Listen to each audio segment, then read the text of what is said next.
네, 말씀 잘 들었습니다. 감사합니다. 예. 예, 이제,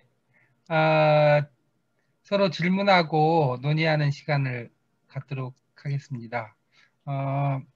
말씀 들으면서, 여러 가지 생각들이 여러분, 그 머릿속에서 떠올랐을 것 같은데요. 이게 현실 가능하냐, 뭐, 이런 생각을 하신 분도 계셨을 것 같고, 그다음에 또 이게 가능하기 위해서는 어떤 조건이 만들어져야 되나 이제 그런 고민을 하셨던 분도 계실 것 같고 그런가 하면 이제 또 많은 분들이 직간접적으로 이런 경험을 또 하셔서 그래 그런 방향으로 가야 되지 이렇게 이제 동의가 적극적으로 되신 분도 계셨을 것 같고 여러 차원이셨을 것 같습니다. 일단 그 교수님 그 말씀하신 가운데 조금 더 구체적으로 좀 말씀을 듣고 싶거나 아니면은 이견이 있거나 이런 부분 있으면 네, 먼저 질의하는 시간을 좀 갖도록 하겠습니다. 말씀하십시오. 네.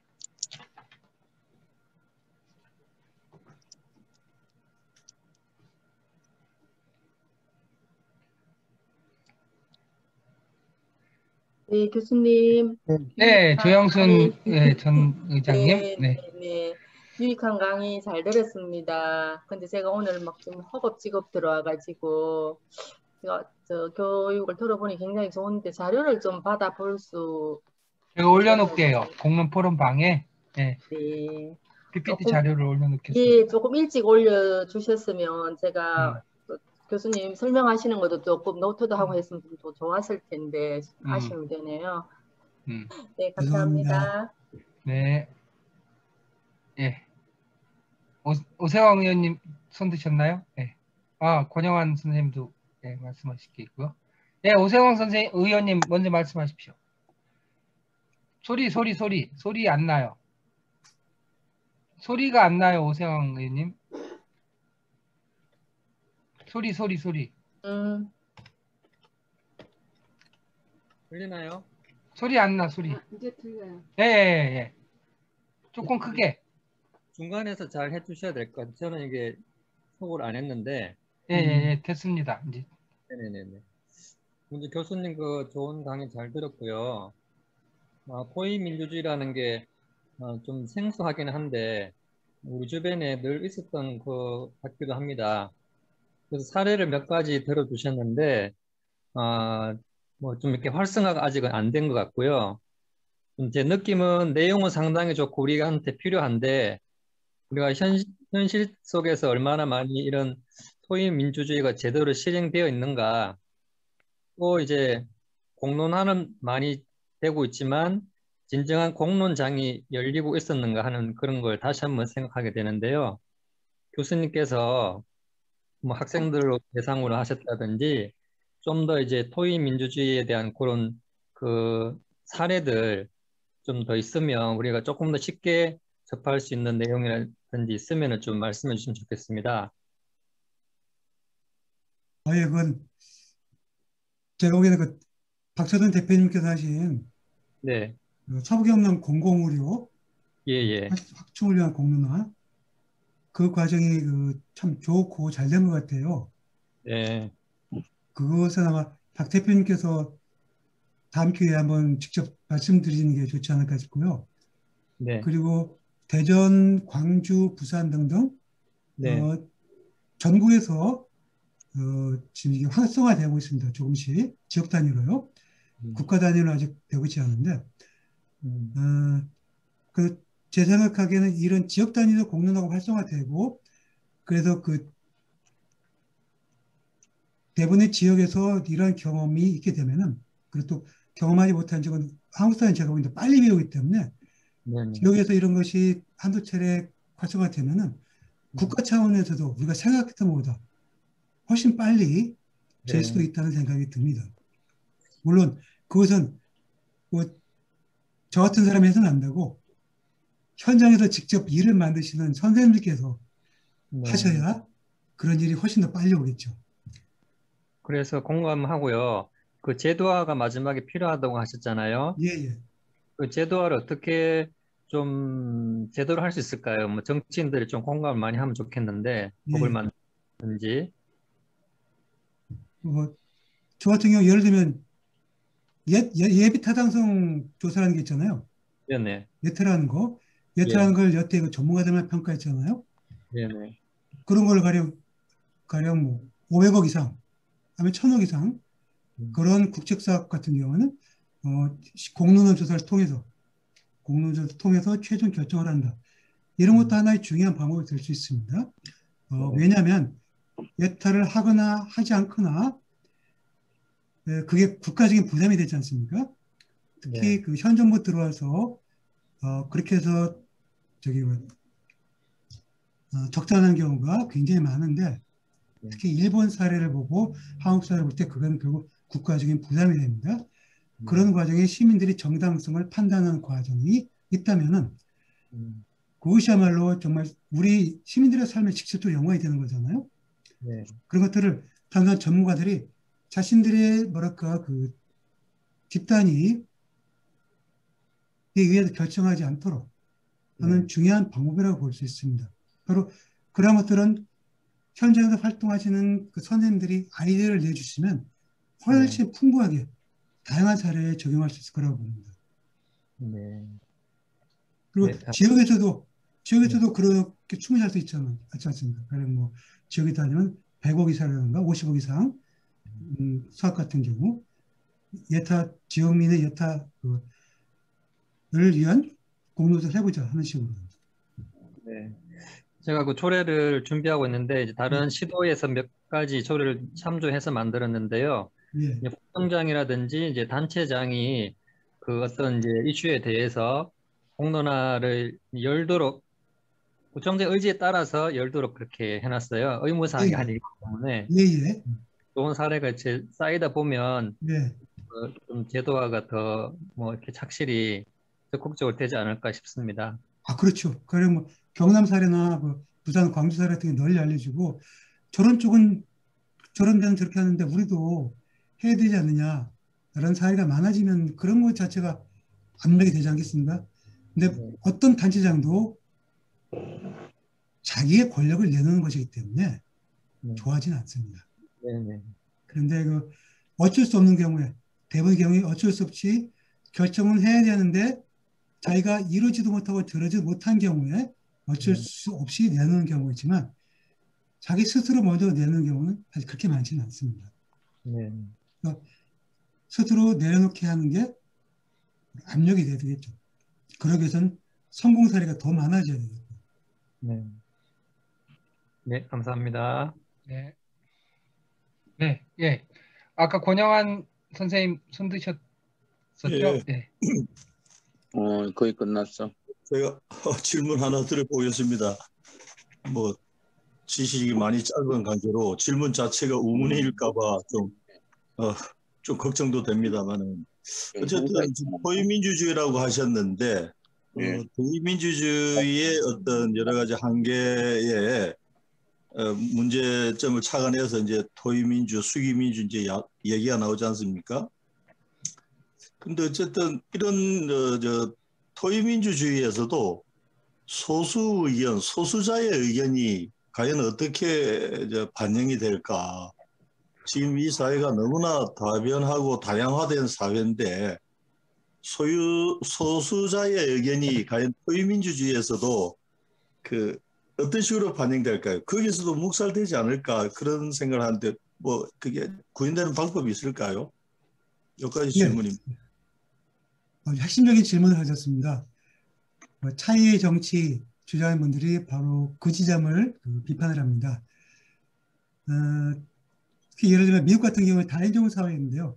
미국 배심원 재판을 보면 중산층 백인 남성 그 중에서도 뭐 공무원을 역임한 사람이거나 고등교육 받은 사람 이런 사람들이 배심원 재판에 거의 결정을 좌우한다고 합니다.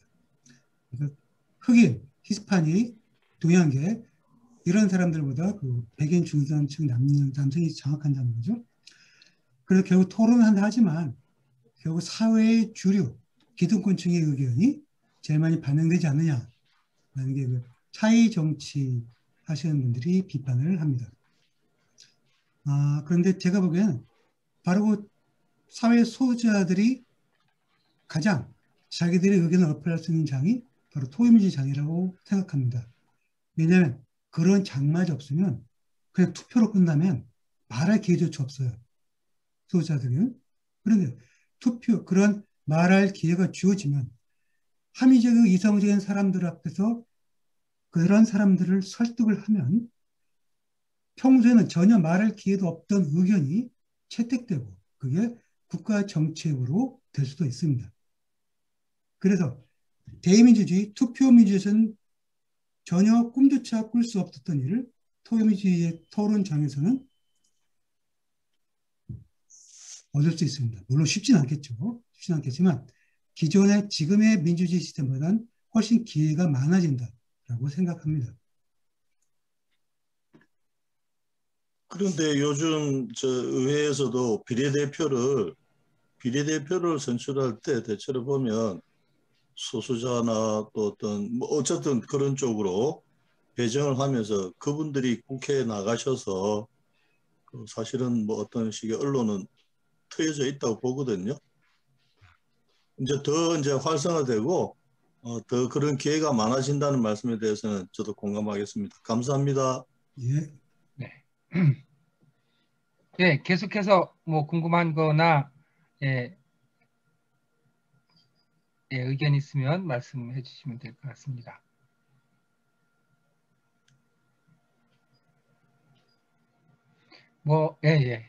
김인정 선생님. 예. 네, 강의 잘 들으면서 저희는 지금 공론화 진행을 앞두고 여러 가지 좀 고민들이 많은데 오늘 도움이 많이 됐습니다. 그런데 오늘 이제 강의해 주신 것 중에서 일단 조금 저희가 놓칠 뻔했던 것이 저희가 준비하는 공론 자체가 그 대중교통 특히 이제 버스 운영 방식의 이제 전환이거든요. 이제 완전 공영제에 대한 부분인데 이제 이 부분에서 가능한 다양한 시민들이 참여할 수 있게 한다라고 하는 이 이제 공론 진행에 대한 기준들은 잡았는데 거기에서 실제로 이제 실이용자라던가 아니면 이제 사회적 그 소수자에 대한 부분들을 조금 더 명확하게 참여 비중 정도를 우리가 좀 기준을 잡으면 좀 더 높일 수 있지 않을까? 뭐 이런 것들 좀 생각을 하게 돼서 좀 도움은 되었고요. 그리고 이제 그 복합적 시민 의견을 조사하는 것에 대해서 오늘 이야기해 주신 것이 또 여러 가지 생각을 하게 되었는데요. 이제 사전에 뭐 설문조사와 같은 방식으로 그 사전 조사를 하는 것과 그다음에 워크숍의 결과를 반영하는 것 이렇게 이야기를 해주셨는데 저희가 이번에 그 공론 작업을 하면서 좀 목표로 잡는 지점이 그냥 단순하게 의견 조사를 해서 그 이제 나열식 의견들을 묶는 방법보다는 조금 더 이제 구조화해서 그 시민의 단순 의견들도 어떻게 하면은 좀 시민의 합의문 형태로 조금 더 정교하게 만들어낼 수 있을까? 그래서 이제 시장님을 통해서는 공론 과정에 대한 그 행정적 지원을 담보하겠다라고 하는 것과 시민의 그 합의문까지의 저희 목표를 이제 도출하면 그것을 적극적으로 수용하겠다라고 하는 이제 약속까지는 받았거든요. 예, 그런데 실제로 그 시민 합의문까지라면 상당히 이렇게 좀 추려지면서도 이제 그 압축적인 의견으로 만들어져야 할 텐데 그 과정이 과연 잘 될까 하는 염려도 많이 있습니다. 그래서 기존에 이제 교수님께서 이제 알고 계신 사례 중에서 이런 그 워크숍이 다층적으로 필요한 것인지 아니면은 이제 그 저희는 시민참여단 구성을 고려를 하고 있는데, 그러니까 일반 시민들의 워크숍과 그다음에 이런 시민참여단이나 적극적 관여자의 워크숍을 이렇게 계속 그 단계적으로 심화시키는 워크숍이 필요한 것인지, 네, 아니면은 별도의 시민그룹이 그 시민 의견들을 좀 그 해석해서 가공하는 그런 이제 추가 작업이 필요한 것인지 이런 부분 살짝 좀 고민이 되거든요. 네, 좀 답변을 주실 수 있으면 감사하겠습니다. 버스라고 해도 단순한 문제가 아니네요. 그런 문제는 우리 박재선 대표님께서 답해 주셔야 됩니다. 그 디테일하게 설계하시는 거는 박 대표님께서 해주셔야 됩니다. 아, 아니 저는 뭐 제가 이 문제에 대해서 뭐 구체적으로 잘 알지 못하는 상황이라서 이렇게 하는 게 좋겠다, 저렇게 하는 게 좋겠다 이제 그런 말씀을 드리는 것보다는 이제 우리가 이렇게 민주주의 아까 말씀하신 것처럼 자유롭고 평등한 시민들이 원활하게 참여할 수 있게끔 하는 것이 굉장히 중요하잖아요. 그걸 어떻게 최대로 이렇게 살려낼 것이냐가 이제 항상 고민거리인데 그런 측면에서 보면은 이제 그 춘천의 이제 그 버스 공용제 같은 걸 생각을 해보면 최종적으로 의사결정을 하는 이제 시가 있겠고 그런가 하면은 이제 그 공용제를 함으로써 실제로 그 손익이 발생할 수 있는 직접적인 이해관계자들이 있는 거잖아요. 기존에 뭐 버스 회사라든지 뭐 그런가 하면 이제 직접적인 이해관계자 정도는 아니지만 세금을 내는 공영제로 하면은 이제 시민 세금이 더 들어가는 거니까 시민들이 있고 그 시민들도 그 노선에 따라서 이해관계의 차이가 또 존재할 수 있잖아요. 그러니까 상당히 좀 복잡하죠. 이해관계가 굉장히 복잡하죠. 그래서 사실은 공론장을 제대로 잘 설계하려면 이렇게 복잡하고 다층적인 경우에는 갈등 분석을 먼저 굉장히 꼼꼼하게 해야 됩니다. 그래서 이해관계의 구조가 어떻게 형성되어 있는지를 먼저 논의를 그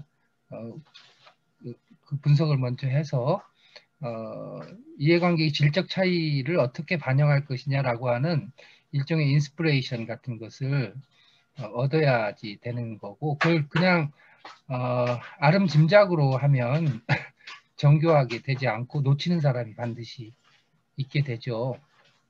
이제 그런 측면이 있고 그런가 하면은 이 논의 구조를 어떻게 짤 것인가 자체가 아까 이제 그 오현철 교수님 그 공동체 회의 뭐 그런 말씀도 하셨는데 그 우리가 자꾸 놓치는 게 뭐냐면 이 공론장을 어떻게 복잡한 사안에서 어떻게 설계할 것인가라고 하는 것 자체가 굉장히 중요한 합의의 사항이라는 거예요. 그걸 누가 이렇게 탁월한 한 사람이 뭐 제안은 할 수 있지만 그 제안에 대해서 같이 핵심적인 이해관계자들이 논의를 하면서 이 공론장을 어떻게 구성해서 운영할 것인가라고 하는 것 자체에 동의가 이루어져야 돼요. 무슨 말씀인지 이해가 가시죠? 우리가 서부 경남 공공의료라든지 이런 부분이 성공적으로 이루어질 수 있었던 거는 그 구성과 운영 자체를 합의하기 위해서 훨씬 더 많은 시간을 보냈다는 겁니다. 전체 공론화 과정 1년 가운데 9개월이 사전 논의와 합의 과정이었었거든요. 그래서 그 부분 어떻게 구성할 것이 우리 이재갑 선생님도 계시고 오세광 선생님도 계시고 또 더군다나 의원님도 계신데 대구 경북 공론화가 진짜로 개판이었던 것이 그 모든 것을 시장과 도지사 일방적으로 정한 거였었잖아요.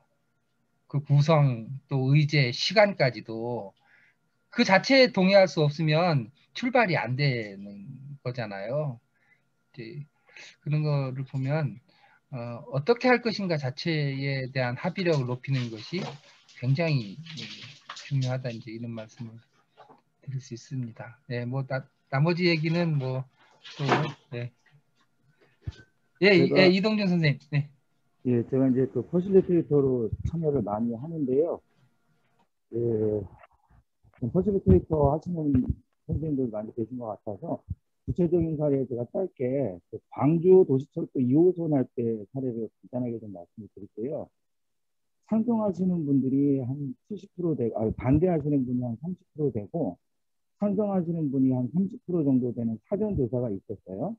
그래서 공론화위원회가 구성되면 찬성하시는 쪽에서 공론화에 참여할 사람들의 30%를 모집을 하고요. 반대하는 쪽에서 30%를 모집을 했어요. 40%는 사전 응답에서 뭐 해도 좋고 안 해도 좋고 잘 모르겠다 이런 사람들 중에서 40%를 채워냈거든요. 그리고 실제 토론을 1박 2일 동안 진행을 했고요. 놀라운 결과는 반대하는 사람이 70%, 찬성 30%였는데 반대 20%, 찬성 80%로 해서 결국 10년 넘게 정체되어 있던 그 사업이 진행이 됐거든요. 중간에 있었던 과정에서 제일 중요한 건 쌍방의 정보를 정확하게 전달하도록 하는 거고요. 반대하는 쪽의 논리를 충분히 얘기하고 찬성하는 쪽의 논리를 충분히 얘기하게 했어요. 근데 결과에서 보여주듯이 반대하시던 분이 찬성하는 쪽의 논리에 승복하게 된 거예요. 1박 2일 동안 이루어진 토론이거든요. 100명이었고요. 표본 추출이고요. 그래서 그런 결과들이 나오는 사례도 볼 수 있는데요. 사전에 설계를 어떻게 하느냐에 따라서 굉장히 중요합니다. 그래서 박태준 선생님 말씀해 주신 대로 제일 중요한 건 객관적인 정보를 그대로 주고 판단은 그 주권자들이 하게 한다. 여기에 제일 큰 의미가 있었던 것 같습니다. 예, 다른 분들도 예, 오늘은 이렇게 어떻게 보면은 이제 토의민주주의, 수기민주주의에 대한 같이 고민하는 첫날, 사실상 첫날이니까요. 뭐 그냥 아주 기본적인 질문 같은 것도 괜찮습니다. 어떤 질문이라도 예, 말씀해 주시면. 예, 우리 이재갑 의장님부터 먼저 한 말씀. 혹독한 경험을 하신 소리.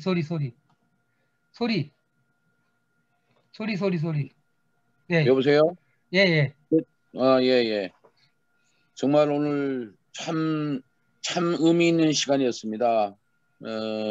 실제로 이제 쭉 들으면서 지역마다 참여 의식에 대한 차이가 참 있는 것 같다 하는 생각을 좀 했어요. 결국은 공론장을 마련한다는 것은 뜻 있는 몇몇 사람의 문제가 아니라 정말 성숙한 시민사회가 있을 때 그게 가능하지 않을까 하는 이제 이런 생각을 참 많이 했어요. 그렇다고 한다면 지역에 중요한 이슈들이 있을 때 조금 전에 공론의 구성을 뭐 어느 규모로 한다. 찬성 30%, 반대 30%, 의사결정을 하지 못한 그룹에서 40% 이제 이렇게 이제 구성한다는 그 대원칙에 대해서는 우리가 이해를 하지만 과연 그만한 의사를 낼 수 있는 사람들이 그 집단을 이루어서 의견을 수렴할 수 있는 게 과연 쉬울까 하는 이런 생각을 우선 해봤어요.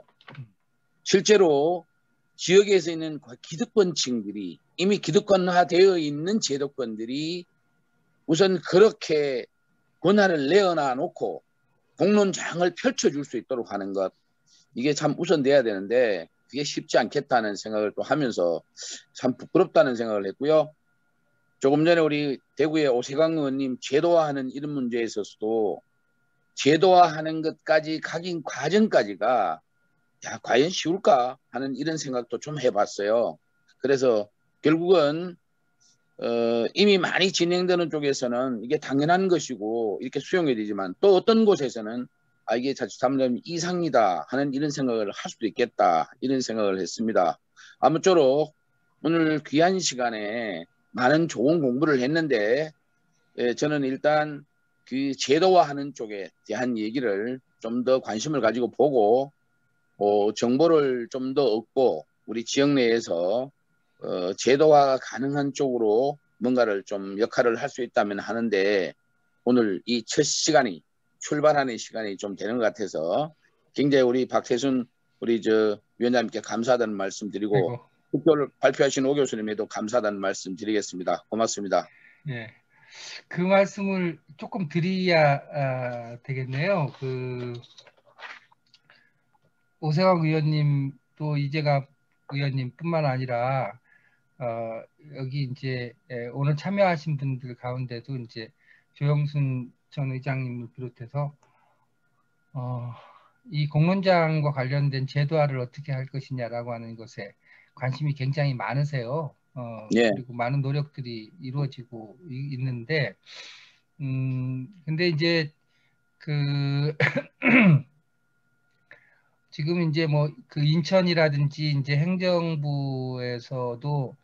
이 공론화에 대한 이제 이렇게 안을 만들거나 이제 조례를 만드는 경험이 있는데, 저희들이 이렇게 나름대로 내용을 검토를 해보니까 뭐 그 자체가 전혀 의미 없다고 얘기할 수는 없지만 여전히 그 행정 중심으로 내용이 구성되어 있어요. 그 행정 중심이라고 하는 거는 공론장은 자유롭고 평등한이라고 할 때는 그거를 다른 말로 압축하면 굉장히 자율적이어야 된다라고 하는 의미를 또 포함하고 있거든요. 근데 행정기구 내로 포섭하는 형식으로 되어 있습니다. 그러니까 대구에서 봤던 것처럼 그 구성이라든지 의제라든지 심지어는 그 절차와 과정까지도 행정이 이미 내용을 구체적으로 정해서 사람들한테는 참여 일종의 동원 기회만을 주는 경우가 대부분이거든요. 우리 지금 공론화가 갖고 있는 핵심적인 문제도 거기에 있는 것이고, 따라서 향후에 이 시민사회, 주민사회, 주민주권 시대에 이걸 확대해 가기 위해서는 주민 스스로 문제를 제기하고 이것을 이렇게 아까 소통 권력이라고 말씀하신 것처럼 권력에 요구하고 또 관철을 할 수 있게끔 하는 것이 대단히 중요하거든요. 그렇게 하면서 이제 왜 이재갑 의원님 저는 고민을 제가 100% 이해를 합니다. 근데 어떻게 하면 시민들이 자발성이 생기고 적극적으로 될까요? 그거는 사실은 답은 굉장히 간단합니다. 자신들의 문제를 가지고 스스로 논의할 수 있다면 관심은 굉장히 높아지게 되거든요. 남의 문제, 국가 문제, 뭐 신고리 오리코기부터 해서 뭐 교육제도 공론화 이런 거 했는데 그게 실제로 그 주민 삶의 구체적인 문제들이 아니거든요. 우리 동네의 문제, 우리 마을의 문제, 우리 시의 문제, 내 삶의 문제하고 연결돼 있을 때 실제로 사람들은 참여하기 시작하면서 이렇게 그러니까 주권자로서 이 실제로 역할을 이제 하면서 이게 이제 아까 말씀하신 그런 시민 덕성 같은 것도 만들어 진다고 보기 때문에 공론장을 어떻게 활성화할 것인가라고 하는 것에 대한 제도화는 대단히 중요하고 거기서 행정의 역할이라든가 이런 것은 지도자나 의사결정권자라고 하는 것보다는 지원자로서의 역할을 해야 되는 거죠. 공론장의 주체는 주민들이고 행정기관은 그 공론장이 원활하게 운영될 수 있도록 행정적으로 지원하는 업무에 그쳐야만 자율성을 훼손하지 않게 된다고 봅니다. 하여간 뭐 얘기가 조금 길어졌는데 그래서 그렇지 않아도 여러 지역에서 이제 그런 요청들도 있고 또 대구에서도 있고 뭐 부산에서도 있고 이렇게 광주도 있고 또 당진에서도 지금 준비하고 있어서 저희 한국공론포럼에서 6월 14일 날 운영위원회를 하면서 운영위원회의 그 주요 안건이 뭐냐면 공론장 활성화를 위한 조례 표준안을 만들기 위해서 그 TF를 구성하는 겁니다. TF를 구성해서 거기서 제대로 된 조례안, 표준안을 만들어내자. 우리 이제 훌륭한 의원님들도 굉장히 많이 계시는가 하면 우리 우원철 교수님을 비롯해가지고 주민주권이나 그 법과 관련된 전문가들도 많이 계시거든요. 그래서 우리 내부에서 표준 그 조례안을 만들어서 각 지역에서 그 표준안을 기반으로 해서 원활하게 지역 실정에 맞게끔 활용할 수 있도록 이렇게 이제 TF를 그렇지 않아도 구성할 생각이니까요. 거기 참여하고 싶은 분들한테는 다 오픈할 거예요. 그 TF에 같이 네. 이제 공부하고 논의하는 거죠. 그래서 좀 기대를 하시고 우리 적극적으로 참여해서 그런 표준 조례안을 좀 만들어서 이걸 전국화 시키도록 같이 노력을 좀 했으면 좋겠습니다. 예, 말씀이 좀 길어졌습니다. 아니요. 정말 감사합니다. 예. 예, 다른 선생님들, 박정원 선생님, 예, 이현 선생님, 예, 이성경 선생님, 다른 분, 예, 예, 아까 조영수 선생님 먼저, 예, 예. 예, 강길모 선생님 먼저 예, 말씀하시고, 아까 예. 예, 말씀 중에서 다시 이제 그 오연철 교수님의 그 어떤 이론적인 그 학술적인 부분하고 또 오늘 참여하신 분들 중에는 시 이런 데 의회 쪽에 직접 활동하시는 분들 이렇게 많이 계셔서 제가 많이 좀 도움이 됐고요. 지난번에도 한번 말씀드렸는데 요즘에 제가 그 생각을 많이 하는 것이 국가는 왜 실패하는가 라는 책에서도 화두가 결국은 오 교수님이 맨 마지막에 내리신 거고 조금 전에 우리 이재갑 위원님하고 박 소장님도 말씀하신 그 제도화를 못한다는 부분이 상당히 있다고 말을 많이 하거든요. 그러면 우리는 왜 그럼 이런 어떤 직접 민주주의 내지 이런 형태로 많은 논의가 있어 왔는데 제도화가 되지 못하고 있는가 그 생각을 좀 하게 됐어요. 그럼 제도화를 우리가 잘 못하는 이유가 여러 가지가 이유가 있겠는데 그 제도화에 관련된 이해관계자들의 어떤 그 역학관계라든가요. 이해관계가 서로 많이 다른 것도 있겠죠. 그렇다면 뒤집어서 말씀을 드린다면 이런 것을 제도화시키고 그런 것이 시민사회면 시민사회에도 도움이 되고 또 사실 정부나 지방자치단체도 이러한 것이 도움이 된다 하는 것이 어떤 뭐랄까요 인식 내지 어떤 공감이 돼야 될 것 같은데 보통 행정 단위에서 보면 어떤 효율과 속도라는 측면에서 그걸 우선하기 때문에 그런 쪽에서 권력 나누기라든가 이런 부분을 기피하게 되는 거죠. 내가 뭐 내놓을 필요가 없다.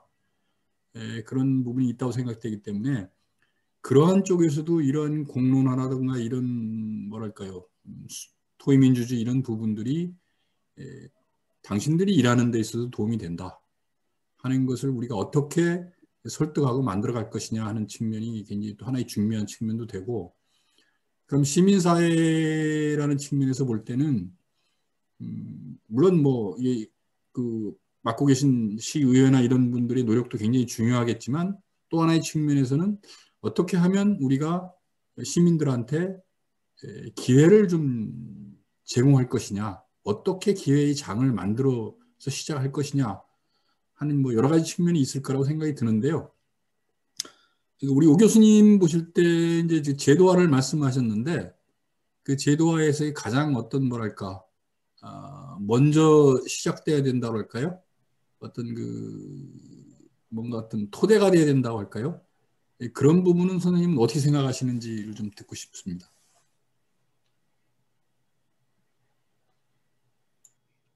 예. 제 생각에는 지역에서의 제도화가 제일 중요하다고 생각합니다. 지역에서 그 지역의회나 지방정부에서 조례나 이런 것들을 통해서 제도화 되고 그런 그 지역정부에서 하는 그 공론화 과정이 많아질수록 그리고 그게 전국적으로 많이 알려지게 될수록 중앙 차원에서의 제도화가 가능하지 않을까 싶습니다. 왜냐하면 중앙 차원에서 자기들 권력을 내놓으려고 하는 사람들은 거의 없습니다.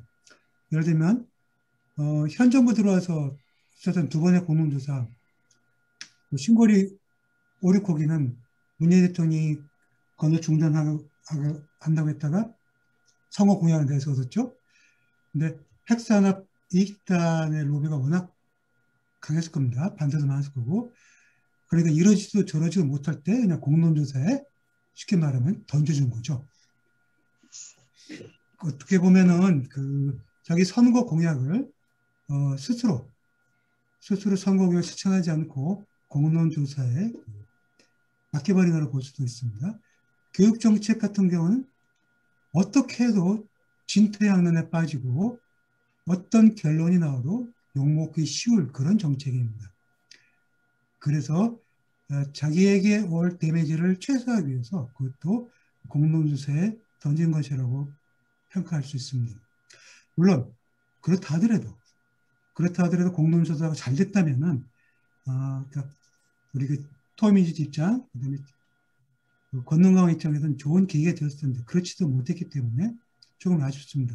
어쨌거나 자기 권력을 스스로 내놓으려는 사람은 없고 방금 말씀 두 개의 사례처럼 이러지도 저러지 못하고 교착 상태에 빠졌을 때 대체로 그 공론조사 같은 토미지 방식을 채택하기 쉬운데 그럴 때라도 토미지가 제대로 될 수 있도록 그 다른 선생님들 말씀하셨던 것처럼 행정부 중심으로 공론화를 널널히 방패막이로 병풍처럼 사용하려는 그 사람들이 있더라도 그런 사람들과 설득한 암벽을 넣던 제대로 된 공론화하는 경험을 많이 쌓는 게 우선 제일 중요하다고 생각합니다. 그래서 성공한 경험이 많아질수록 실패한 경험보다 성공한 경험이 많아질수록 제도화되는 길이 좀 더 빨라지지 않을까 싶습니다. 네, 감사합니다. 네, 지역에서의 성공, 굉장히 의미가 있는 말씀인 것 같아요. 예, 성공한 경험이 중요합니다. 성공한 경험. 예, 그래서 이제 지금 당진에서 또 한 번의 굉장히 열악한 환경이지만 새로운 실험이 지금 진행이 되고 있습니다. 여러분들 춘천과 함께 관심을 지금 현안으로 진행이 되니까 관심을 많이 가져주시고요. 네, 의원님, 조영순 의원님, 의장님, 한 말씀. 네, 소리. 네, 허겁지겁 들어와서 대충 들었는데 굉장히 유익한